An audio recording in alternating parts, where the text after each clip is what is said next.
There is a huge difference between a videographer and a cinematographer, and most filmmakers, when they're just starting out, think all that has to do with the camera that they're using. And I hate to break it to you guys, but this couldn't be further from the truth. The real difference between a videographer and a cinematographer is their use of lighting. And there are a ton of ways that you can add and subtract light to your frame to create depth and contrast to your image, and give it what a lot of people like to call that cinematic look. Today we're going to take a look at some frames from popular films and talk about how and why these scenes were lit this way. And what's exciting is that once you have an understanding of how to do this, you're going to be able to walk into a room and see the potential of how you could shape your scene with light.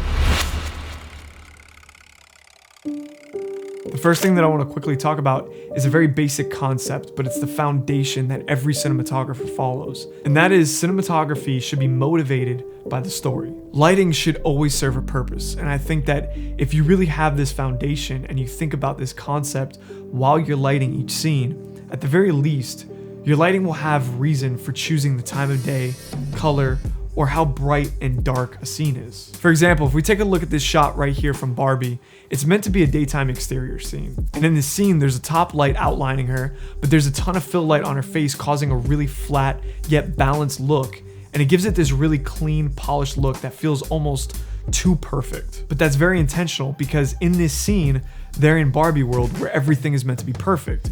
Now, if you cut to this daytime exterior scene, you'll notice that there's a lot more depth and shadow on her face. And that's because this is real life. It's not Barbie world anymore. So what they probably did is add a ton of negative fill over here to create that sense of realism in this scene. And it's little subtle decisions like that that really help give your cinematography life and purpose for the film. Having the contrast between something that feels really flat and perfect versus something that feels a little bit more real and contrasty really tells that visual story in the lighting. Now, when you're in the process of lighting a scene, the first thing that you have to consider is where you need to add or subtract light. Even the simplest scenes can have a ton of lights to create the atmosphere that we actually see in a film. One lighting technique that every Hollywood film uses is a technique called backlighting. This is that edge light that falls off the back of a person or object, and it's what many of us associate with the cinematic look. You can see in this one shot from Looper that both actors are outlined in this really strong backlighting that's supposed to represent a very natural golden hour look. But what they're probably doing is punching a few hard tungsten lights through this back window here to create this effect. And if you take a look at this scene from Babylon, the cinematographer chose the perfect time of day to get this side lighting in this shot right here, and this perfectly backlit shot during the sunset. Now, these are all examples of how you could add light to your scenes, but there's also another really important factor, and that's how you subtract and control the light in your scene. A very common way to do this is by adding something called negative fill.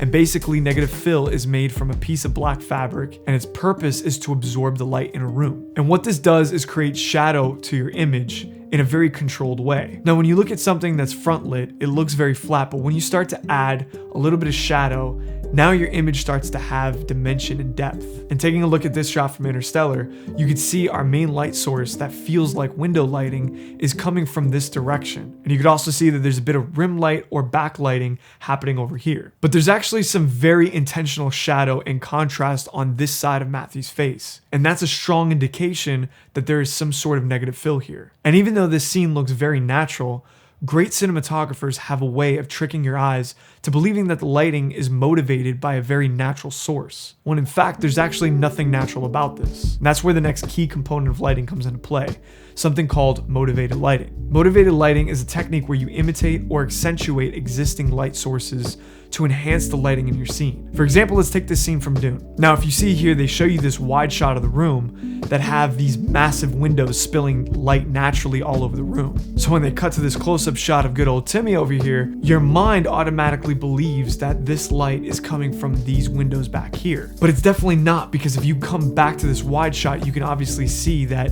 he's pretty dark and the lighting on his face is completely different. So in order to properly light the scene, you can definitely tell that they added some soft light over here to shape his face and properly expose him. But to us, the audience, this looks really natural because it's motivated by the windows behind him. And lighting can also be motivated by practical lights in your frame, like lamps or bulbs. Taking a look at this shot from the Joker, you can see that there's some practical lights in the background, and as the viewer, we believe that that's what's causing this cyan lighting on his face. And then you see this warmer orange looking light on the other side of his face, which is motivated by the outside street lamps. And as the audience, we believe it because they show us this shot of the window, and we assume that that lighting is coming from the outside street lamps. But this lighting on his face isn't coming from these lights in the frame.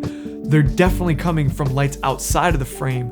But to us, the viewer, this feels like it's very natural, and those lamps and the street lights outside are causing these two different lights on his face. And that's how great cinematographers can really trick your eyes into believing that this is a very natural look. Now, the last thing that we're going to talk about today is color. There's a lot of ways that you can use color in your film. You could use it in your lighting, but you could also use color in your set design and wardrobe. Color is a great way to create depth and contrast, or even represent a tone or a feeling for your scene. Taking a look at this shot from John Wick, the cinematographer used color to create contrast separation between the actor and the background. By using this cool blue light on Keanu's face and having him against these red lights in the background, they're using complementary colors to create contrast and visual interest. And complementary colors are colors opposite of each other on the color wheel. And using complementary colors aren't the only way to use color schemes in your film. You could also go for a more monochromatic look, like this shot in Blade Runner. And you could even use vibrant colors for the clothes that your actors are wearing, like this shot from La La Land.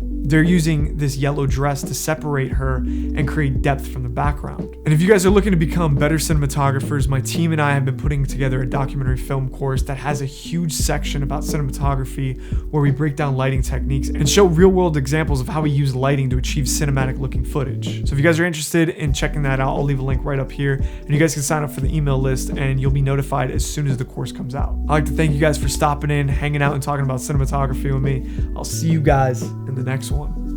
Deuces.